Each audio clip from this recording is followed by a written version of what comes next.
Colonel Chowdhury, আপনি ডিফেন্সের যেরকম এক্সপার্ট, ঠিক সেরকম যে জিওপলিটিক্যাল যে সিচুয়েশনগুলো এই মুহূর্তে আমরা দেখতে পাচ্ছি সেই নিয়েও আপনার সঙ্গে একাধিক আলোচনা আমরা করেছি এবং আপনি সেই দিকগুলোও কিন্তু ব্যাখ্যা করেছেন, আমাদের ভিউয়ার্সদের সেই তথ্যগুলো তুলে ধরার চেষ্টা করেছেন।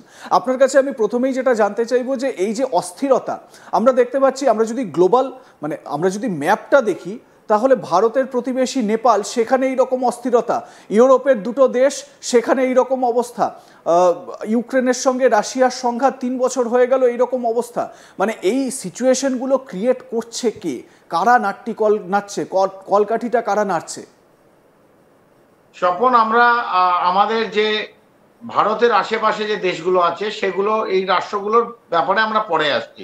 প্রথমে যেটা দিয়ে আপনি শুরু করলেন যে গ্লোবাল একটা আনরেস্ট শুরু হয়েছে, বিগত আমরা দেখেছি 6 মাস 7 মাস একটা গ্লোবাল আনরেস্ট হচ্ছে, এবং বিশেষ করে যেসব ডেভেলপড নেশন যেগুলো বলে আমরা জানি, সেই নেশনগুলোর সরকার কোনো না কোনো সময় ভেঙে যাচ্ছে, অথবা কেউ না কেউ, যেটা আপনি পেছন দিকে খুব পরিষ্কার ইঙ্গিত দিচ্ছে, কেউ না কেউ ভেঙে দিচ্ছে। প্রথম কেন আমরা এই ফ্রান্সে যে ছবিগুলো দেখলাম, অথবা লন্ডনে যেটা বিষয়, হাজার হাজার লক্ষ লক্ষ মানুষ রাস্তায় নেমে পড়ছে, ইউথ নেমে পড়ছে, এবং একটা খুব ডেলিবারেট ভলেন্টিয়ার একটা অ্যাকশন দেখা যাচ্ছে, যেখানে সরকারের বিরুদ্ধে মানুষ রাস্তায় নামছে। নিশ্চিতভাবে আপনি যেটা বললেন, নেপালে আমরা দেখেছি, আমরা এগুলো পরে আরো ডিটেইলড আলোচনা করব।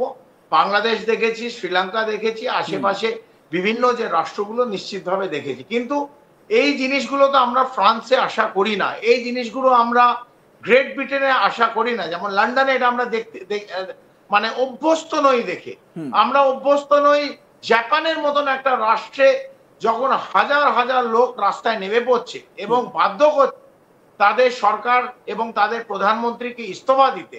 এটা একটা নিশ্চিতভাবে প্রশ্ন জাগাচ্ছে, কে করছে, কেন হচ্ছে। হঠাৎ এক সময় এই সমস্ত ডেভেলপড রাষ্ট্র যেগুলো আছে সেগুলোতে মানুষ নামছে, সরকারের বিরুদ্ধে যাচ্ছে, সরকার ভেঙে যাচ্ছে, প্রধানমন্ত্রী ইস্তফা দিচ্ছে, কোন কোন জায়গায় বিক্ষোভ এত তীব্রতম হচ্ছে, আগুন জ্বলছে, ভেঙে দিচ্ছে পাবলিক প্রপার্টি। মানুষের রাগ, মানুষের ক্ষোভ, বিশেষ করে ইউথ যারা আছে, এই যারা যুব সম্প্রদায় এই প্রত্যেকটা রাষ্ট্রে আছে, তারা কিন্তু রাস্তায় নেবে এই যে তাদের ক্ষোভ প্রকাশ করছে, তীব্রতম ক্ষোভ প্রকাশ হচ্ছে, ভেঙে দিয়ে, সরকারকে গুঁড়িয়ে দিয়ে, অথবা কিছু জ্বালিয়ে দিয়ে।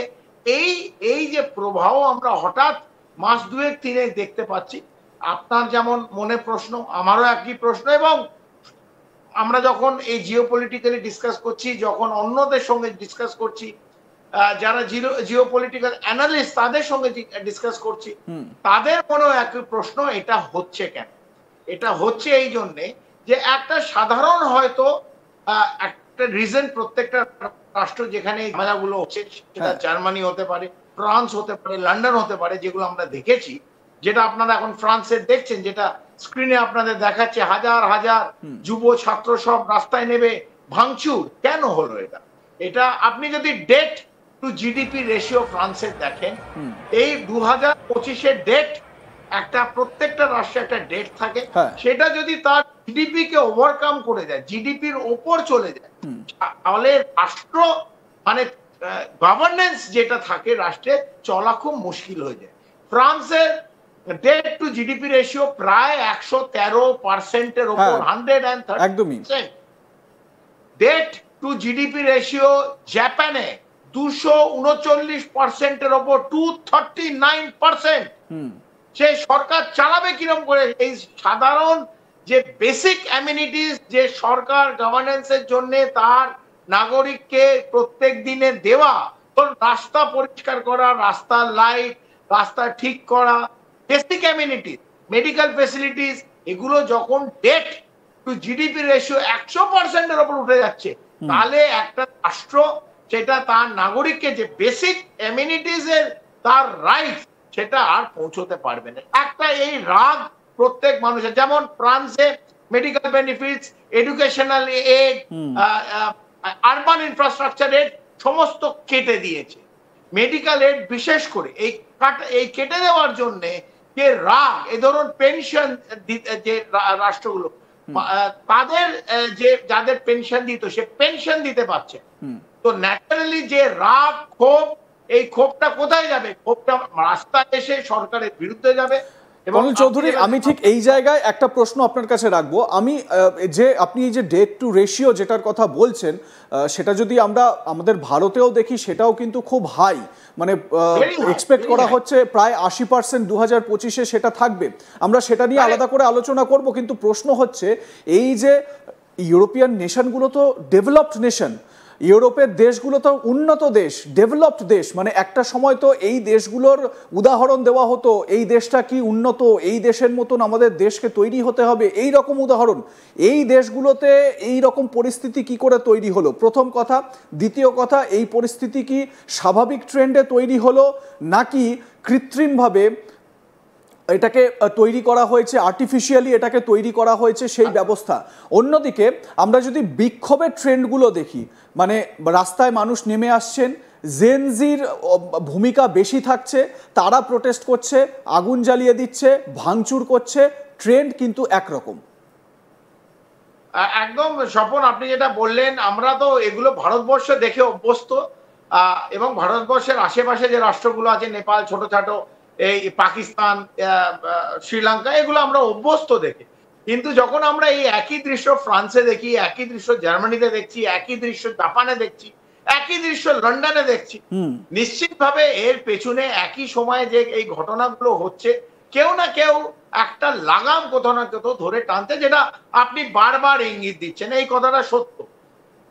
ডেট টু জিডিপি রেশিও যখন 100%-এর ওপর হচ্ছে, নিশ্চিতভাবে একটা সরকারের গভর্নেন্স চালানো আর পারে না, সরকার ভেঙে যায়। এই তাই আমরা ফ্রান্সে এই 1.5 বছর না 2 বছরের মধ্যে 5খানা প্রাইম মিনিস্টার, 5টা প্রধানমন্ত্রী চেঞ্জ হয়েছে ফ্রান্সে, 5 বার। এবং যত প্রধানমন্ত্রী এসেছে তাদের কারোর সঙ্গে প্রেসিডেন্টের যে একটা মানে একটা ভালো রিলেশনশিপ, সেটা কিন্তু গড়ে ওঠেনি। এবং তার জন্য বিভিন্ন রকম প্রবলেম, হিউজ ডেটে ডুবে যাওয়া, এবং আপনি যেটা বললেন এই পশ্চারিং, এই ডেটের মধ্যে একটা রাষ্ট্রকে ঢুকিয়ে দেওয়া, এটাও একটা পরিকল্পনা। একটা রাষ্ট্রকে হিউজ ডেট চাপিয়ে দেওয়া, যেটা চায়না এই বিভিন্ন রাষ্ট্রগুলোর উপর করেছে, মালদ্বীপে করেছে, শ্রীলঙ্কায় করেছে, পাকিস্তানে করেছে, নেপালে করেছে, বাংলাদেশে করেছে, মায়ানমারে করছে। হিউজ অ্যামাউন্ট অফ ডেট দিয়ে এত মানে ঋণের বোঝা সে আর দাঁড়াতে পারে না, তার শির দ্বারা ভেঙে দেয়। এবং যখন শির দ্বারা ভেঙে দেয়, তখন বাধ্য হয়ে সেই রাষ্ট্রটাকে সমর্পণ করতে হয়, যারা এই ডেটে, যারা এই ডেট ট্র্যাপ, এটাকে ডেট ট্র্যাপ বলে, এই ডেট ট্র্যাপে ঢুকিয়ে